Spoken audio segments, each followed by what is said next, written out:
Related to that, I saw that on Tuesday you were asked about this Amnesty International report on the situation in Mosul. Have you had a chance to look at that, and what do you make of its findings? Look, the first thing I would say about the Amnesty International report is that's something that some people certainly here have seen. I've not personally reviewed it myself.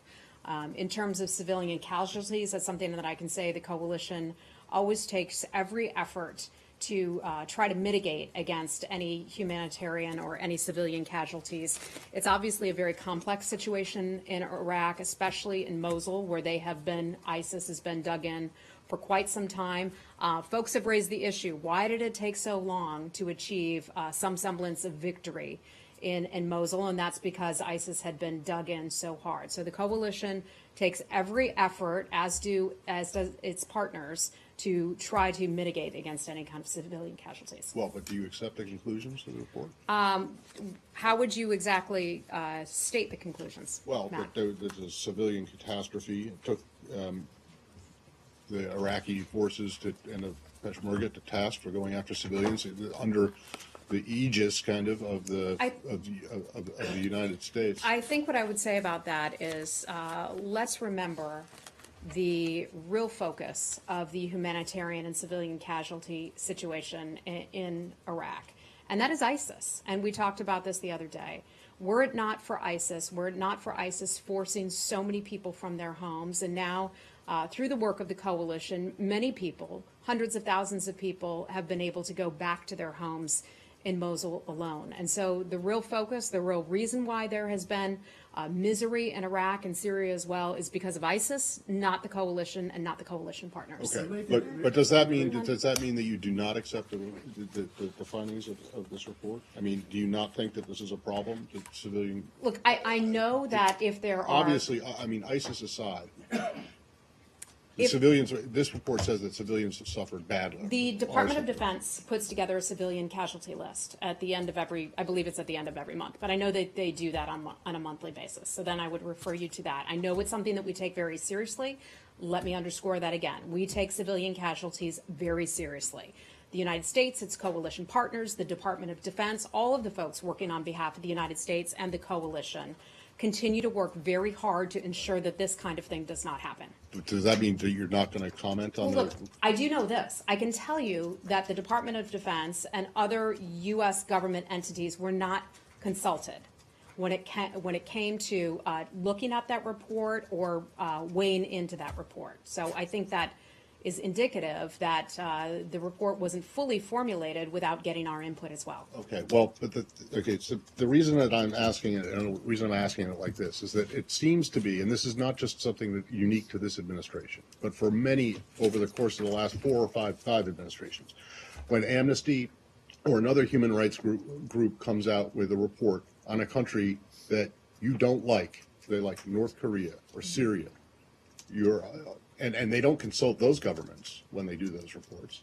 You guys accept it, and you even talk about it and praise the reports from the podium and say, this is, like the chemical weapons in Syria.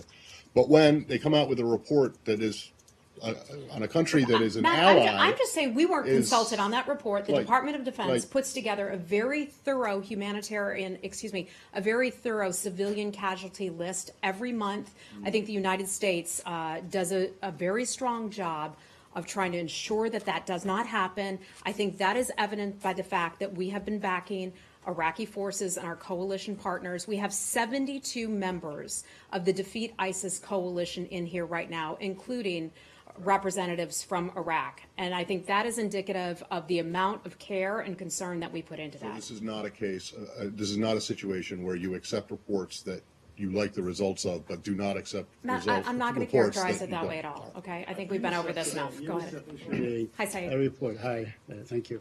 UNICEF today issued a report last night that upward of 650,000 children from Mosul have been affected by the war and displaced and so on. I mean, there seems to be so much. I don't have those numbers, so I can't confirm those numbers.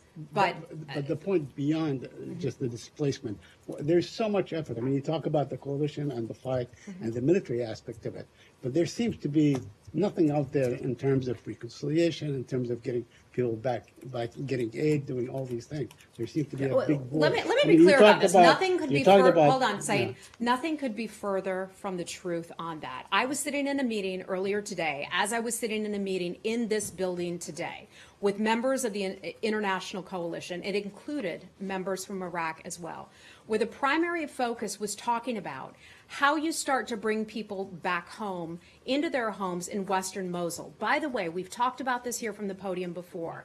When you look at Eastern Mosul, hundreds of thousands of people, and I can look and get the exact number for you, or as close to a number as I can for you, about the number of people who've been brought back into Eastern Mosul. And that is an amazing feat. Just think about how ISIS had been entrenched in those areas for years. And now, not long after that area was liberated, you have children going back to school, you have electricity, you have clean running water, you have all of those things. I just announced at the very top of this humanitarian assistance, new pledges of humanitarian assistance on the part of USAID going into Iraq. That is significant.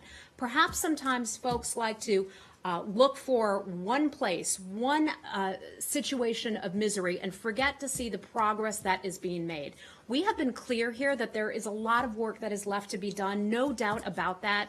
Western Mosul was just liberated. There are still bad guys in there as the military effort goes back in to try to figure out if anybody was left behind. But we are optimistic about the ability to bring people back into Western Mosul. It's not going to be overnight. This will take some time, but this will eventually happen. Let's stay on Iraq right now before we go to something else. Hi, how are you? Good to see you. Good to see you too. But I guess one will argue that the crimes committed by ISIS and crimes committed by the security forces are different, because ISIS does not represent the civilized world. They stand as a terrorist organization, while the security forces in Iraq are supported by the United States, and that's a difference. So, in this equation, you cannot really say that there is a progress, which there is, and everybody acknowledging that. But at the same time, you cannot condemn what the Iraqi security forces alleged to be doing. I can say this: that the Prime Minister of Iraq has, from what I understand, has taken this quite seriously.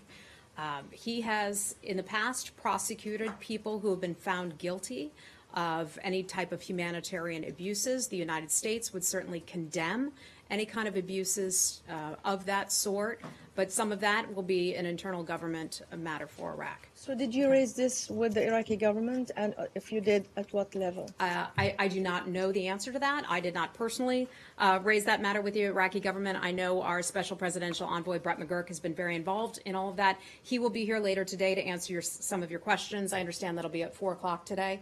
So if you have some of the more detailed questions about that, perhaps Brett can answer those this afternoon. Okay, let's stick on Iraq. So, on the abuse of human rights by Iraqi forces in Mosul, the report talks about that a lot as well. And Iraqi forces, as you know, is a predominantly Shia force that provided weapons, U.S. weapons. They've been trained by the Americans. It seems to me, as a reader of that report, that the United States didn't have a mechanism in place, a robust one at least, to watch Iraqis to not carry out human rights abuses while using U.S. weapons, I know while that being the trained by United the United States States. takes those allegations very seriously. Okay, we have talked about this from this podium before and from this room before. Special Envoy Mr. McGurk will be here later today, and perhaps he can answer some of those questions. Again, we take those allegations seriously. We always have. We do everything that we can to avoid civilian casualties, and we know that Prime Minister Abadi has in the past and continues to do so to look in and prosecute those who have been found guilty. Okay, let's move on from Iraq. Do you have a question about Iraq? Just briefly, Hi, when Michelle. you say that U.S. entities weren't consulted in that report, are you disputing then what they found? Are you? I know that the Department of Defense was not consulted about that report. So let me just refer you to the Department of Defense for anything more on that. Hi.